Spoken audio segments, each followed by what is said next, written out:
Hey everyone, I'm Megan Alexandria from revolutionarymystic.com, and I just wanted to do a quick video on how to care for a Rose of Jericho plant. And if you don't know what that is, I'm going to tell you all about it, but it's a really cool way to work some more abundance magic, more prosperity magic, money drawing magic into your life. So, all right, this is a Rose of Jericho.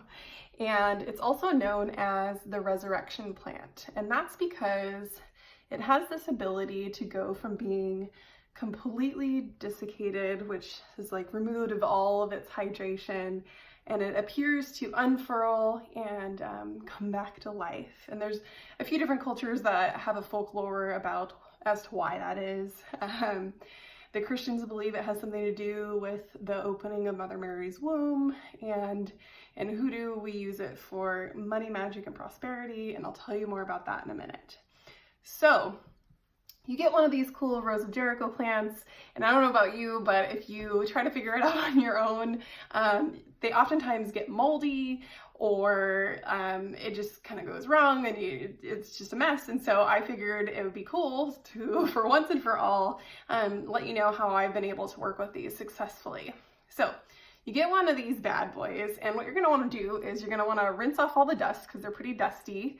They do live and come from the desert, and so I would just give it a quick rinse in your sink, or if you can, preferably rinse it with some cleaner water than tap water. Then you're also going to want to get a bowl and make sure it's a big enough bowl. That's another mistake that folks use.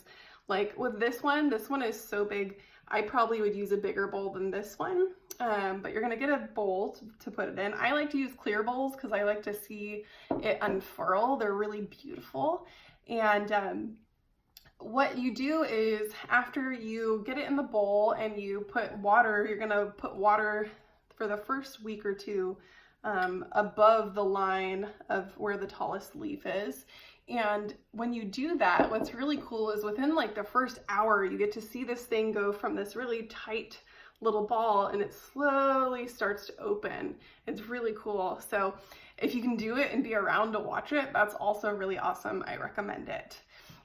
So after it starts to open up, oh yeah, let me tell you about the type of water you are going to want to use. If you can avoid using tap water, that is the best, because plants like these are very sensitive to chlorine and the other chemicals that are in tap water.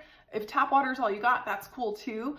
I have a tip for you though. If you're going to use tap water, let the water sit out overnight, so that way some of the gases in the tap water can dissipate and then they won't harm your Rose of Jericho. So after you put water in it above its water line, oh, and I have another suggestion too. If you use warmer water, not hot water, but if you use warm water, it'll open up quicker and it'll bring it to life a lot better. For some reason, these plants, probably because they're from the desert, appreciate the warmth. So you're gonna let it unfurl. And here's the thing, it's gonna unfurl, it's gonna be beautiful, and it's gonna start to grow over time.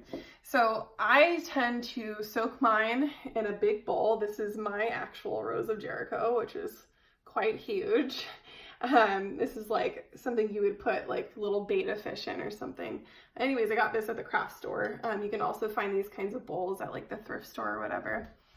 But after it opens, then you're going to change the water and give it fresh water every day.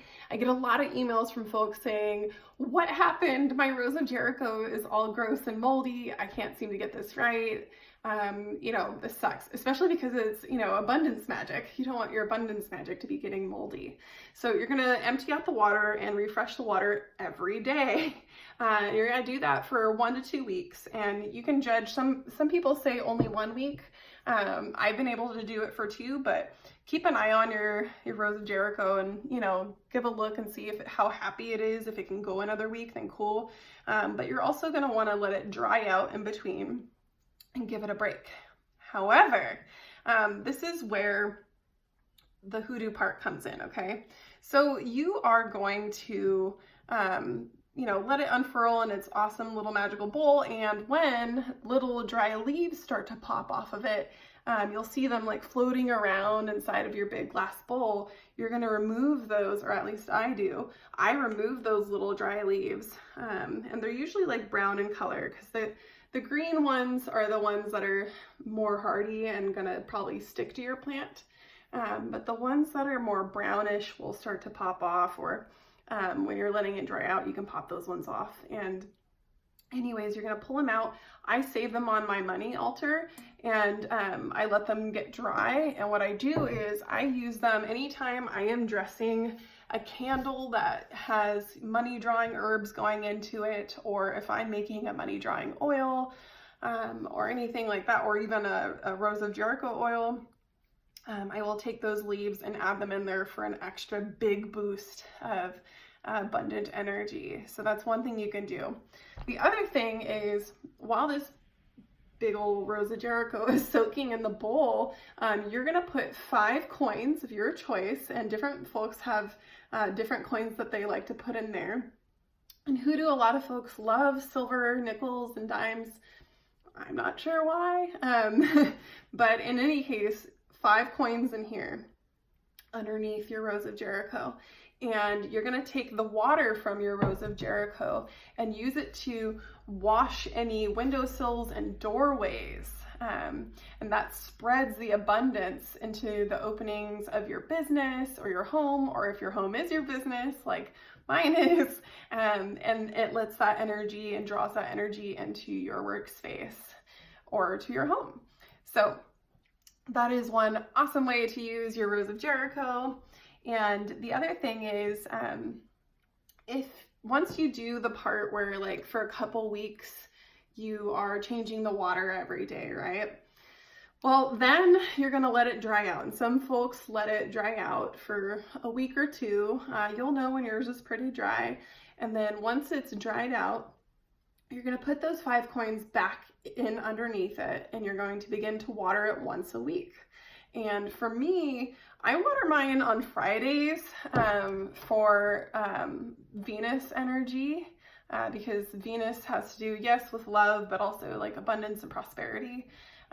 So Fridays resonate with Venus and the goddess Freya, and Thursdays are for Jupiter, which is expansion and luck and things like that, and also abundance. So you could also do Thursdays, but in my house, Friday is days where we do love and money workings. And so I go around my whole house and do all of the little money drawing rituals that I have, especially the ones that pertain to my money drawing altar.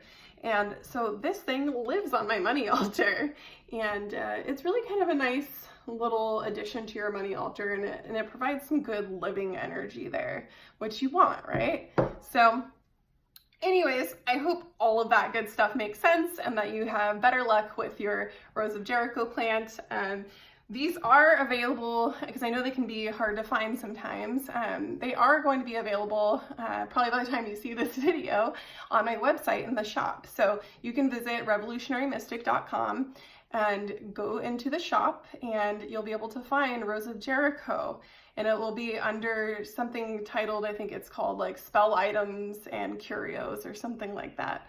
But anyways, I hope this helps you and that your Rose of Jericho brings you much abundance. All right, have a good day. Bye, you guys.